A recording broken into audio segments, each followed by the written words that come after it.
पक्षातले कार्यकर्ते आपसात यावेळी बसू शकत नाही. आपसात बसून जर आम्ही केलं तर जागाच उरत नाही. त्यांना कुठल्या द्याव्या, आमच्या कुठल्या घ्याव्या. आणि त्यामुळं आम्ही एकत्रित बसून निर्णय केला आहे की अजितदादांनी आपलं वेगळं राष्ट्रवादी लढावं, आम्ही भाजपा महायुती लढू. आणि त्यामुळं मुख्यमंत्री मोदींनी स्पष्ट केलं, अजितदादांनी स्पष्ट केलं, मी आपल्याला सांगतो निवडणुकीचा प्रभारी म्हणून आमचे रवींद्र चव्हाणजी अध्यक्षांनी स्पष्ट केलं आहे की 100% आम्ही मित्रपक्ष म्हणून लढू. पिंपरी चिंचवड पुणेमध्ये आम्ही भाजपा महायुती लढेल आणि अजितदादा आणि त्यांना कोणाला सोबत घ्यायचे ते घेतील, पण आम्ही त्या ठिकाणी मित्रपक्ष लढणार आहोत. दादांनी सुद्धा भरती आव्हान दिले, चिंचवडसाठी सर्व सूचना लावतो. सर्वस्व पणाला लावलंच पाहिजे. प्रत्येक जेव्हा निवडणूक लढतं तेव्हा आपलं सर्वस्वच लावतात. शेवटी दादांनी आपली पक्षाची लढाई लढताना त्यांना निवडणुकीसाठी लढावं लागेल. आम्ही आपलं सर्वस्व लावू.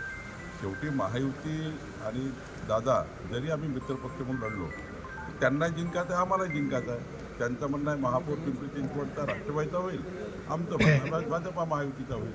त्यामुळं जेव्हा मित्रपक्ष म्हणून लढतो पण एक पाडलं जाणार नाही.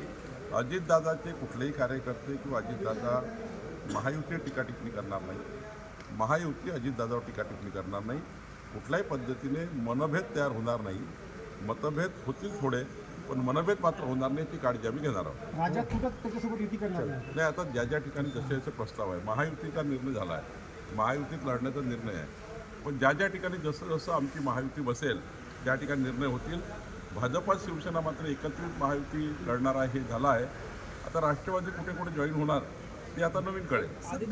दादांनी PhDच्या विद्यार्थ्यांच्या विरोधात वक्तव्य केलं आणि सोशल मीडियावर सुद्धा असं होतं की एकाच घरातले 4 लोकप्रतिनिधी आहेत, आमदार आहेत, खासदार आहेत. तर असं वक्तव्य करणं चुकीचं वाटत नाही, बेताल वक्तव्य असं वाटत नाही का सर आपल्याला? नाही, कुठल्या संदर्भाने केलं आहे बघावं लागतं. PhDचे विद्यार्थी, मला माहिती आहे तुमचं संदर्भ काय होता की त्यांचं म्हणणं एवढंच होतं की धन आणणी लोक आहेत किंवा पैसेवार लोक आहेत किंवा जे शिक्षण शिकू शकतात त्यांनी त्या फॅसिलिटीचा फायदा घेऊ नये, त्यांनी PhDची फॅसिलिटीचा फायदा घेऊ नये, हा तात्पर्य होतं. तुम्ही आता बोलण्याचा असा वेगवेगळा अर्थ काढायचा योग्य नाही, कारण मी तेव्हा होतो. आणि त्यामुळं ज्या वर्गाकरता आपण सरकार स्कीम करते किंवा ज्या वर्गांना आपण आधार देतो, SC ST OBC 18 पगड जाती, आर्थिक दुर्बल समाज आणि मराठा समाज असेल, ज्या ठिकाणी आर्थिक दुर्बल परिस्थिती आहे त्याच लोकांनी सरकारच्या योजनेचा फायदा घ्यावा. आमदार खासदार मंत्र्याच्या घरातले मुलं जर त्या ठिकाणी PhDचा फायदा घेत असेल किंवा जे सक्षम आहे ते घेत असेल तर ते मात्र योग्य नाही, असा संदर्भ असेल. नवाब मलिक यांचा तुम्ही विचार करत आहेत की नवाब मलिकवरच भाजप अडून बसलेली आहे, नेमकं कारण काय आहे? मी तुम्हाला सांगतोय की कार्यकर्ते त्यांच्याकडे असलेले, आमच्याकडे महायुतीचा स्कोप, त्यांच्याकडे असलेल्या कार्यकर्त्याची मोठी फळी, आमच्याकडे असलेल्या कार्यकर्त्याची फळी. जेव्हा कमी जागेत आम्ही एकत्र बसून त्या ठिकाणी निवडणूक लढू शकत नाही. शेवटी कार्यकर्त्याला वाटतं खूप दिवसांनी निवडणूक झाली आहे, 9 वर्षांनी. 9 वर्षांनी निवडणूक झाल्यानंतर 2 ठिकाणी 2 टर्मची निवडणूक आहे. एक कार्यकर्ता म्हणतं मला लढायचं आहे, मला लढायचं आहे. भाजपाचेच तर कार्यकर्ते त्या ठिकाणी सांभाळत नाही आहे की कुणाकुणाला तिकीट द्यायचे आहे, तर राष्ट्रवादीमध्ये कुठून त्यांचं सांभाळणार आहे. त्यामुळे त्यांना प्रत्येकाला लढायचं आहे.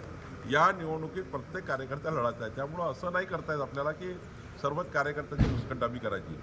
शेवटी निवडणुकीमध्ये जय पराजय होईल, पण कार्यकर्त्याची त्या ठिकाणी जेव्हा आपण निवडणूक असते तेव्हा कार्यकर्ता मजबूत करण्याकरता, कार्यकर्ता म्हणून नेता निर्माण करण्याची निवडणूक आहे.